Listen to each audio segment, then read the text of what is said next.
Welcome back, ladies and gentlemen. We are in the midst of our conversation with Bapsi Sidhwa, and before we went on the break, I was asking you to think about the novel named after a bird, which really established Bapsi Sidhwa as a major Pakistani novelist, and it's a novel after which an art gallery in Lahore is also named. This is, I'm sure you must have guessed it, the Crow Eaters. And the Crow Eaters was the first major book by Bapsi Sidhwa to be published both locally as well as internationally. Of course, The Bride came in later, and Bapsi has just told me that The Bride is now properly called The Pakistani Bride in its new American edition. So let's come back to The Crow Eaters, which is still my favorite book, and I enjoy it so much. It's a very humorous and very cheerful book.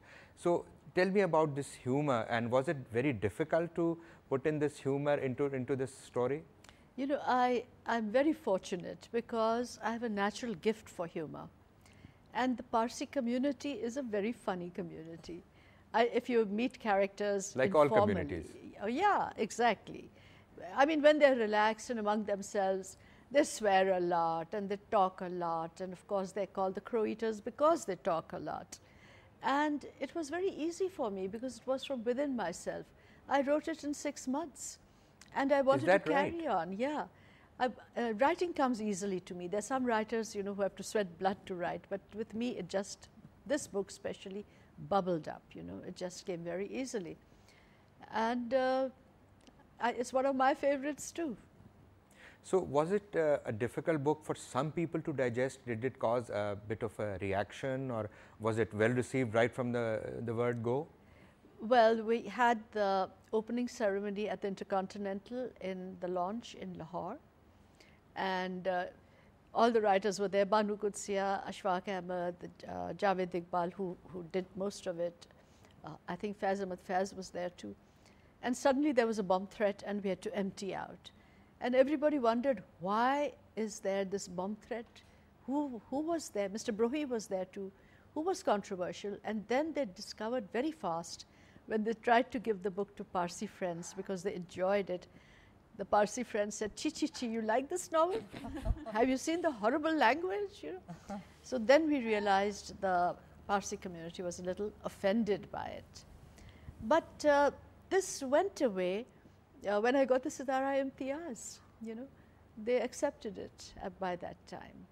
But it also, let me ask this question from my publisher friends, that this was probably the first time a Pakistani novel was getting this kind of breakthrough, and I think it started as a small self-financed local publication and then it made big. So that must have been a difficult process. Is it easy for Pakistani writers to get published, or has Bapsi's example been more useful to them?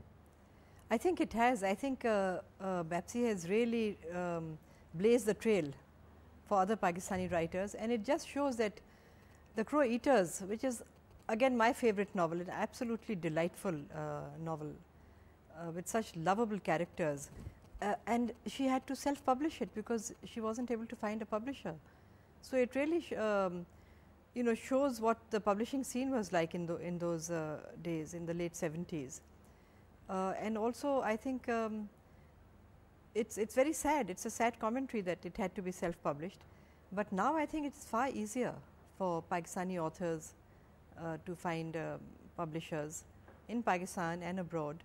So Tayyiba, why do you think it must have been a dismal scene? Was it difficult because of it was a book from an unknown Pakistani writer, or was the subject matter considered, you know, not the proper thing? So I wonder what could have prevented this book from gaining recognition in the first instance? I think a little bit of both, because coming from Pakistani writers, not known, no person doesn't know who the author is.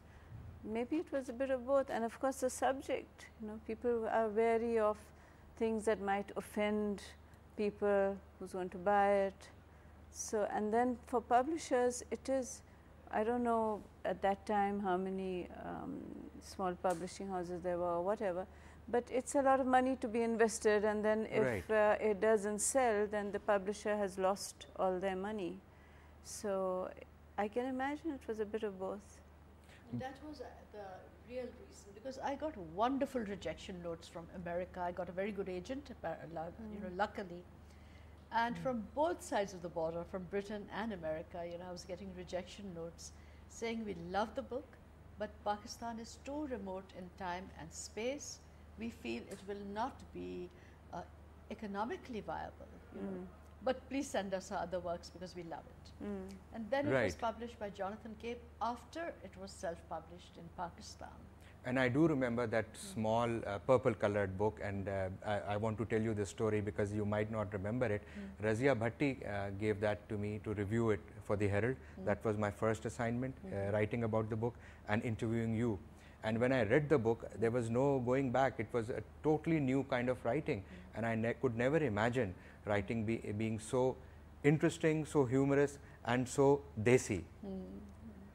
I'll never forget the character of Faridun Jangalwala and Jair Bano. It was absolutely brilliant. And I just feel that I wish I could meet these people in flesh and blood, because they are so realistic and so larger than life. But probably in a way you are meeting them in flesh and blood while you are reading about them. Yes. And especially the humor, and they are the kind of characters that stay with you for a long period to come. And what a wonderful picture of Lahore at the turn of the century, when Freddy Jangalwala moves to Lahore with his wife and mother-in-law and baby. Just that journey to Lahore. In bullock cart. In a bullock cart, and with the wolves howling, and Jair Bano keeping up that howling back at the wolves. So this should really urge all people who have not read The Crow Eaters as yet to go and get their copies soon, because they don't know what they are missing. And for those people like all of us who have read it, maybe they can go back to their bookshelves and pick up the book again. But before we go on the break, I want to talk about yet another favorite novel of mine from Bapsi Sidhwa. And this is a novel on which a very interesting movie has been made, the Amir Khan movie set in Lahore in 1947. So what is the name of the famous Bapsi Sidhwa partition novel? Think about it, and we'll come back after a break.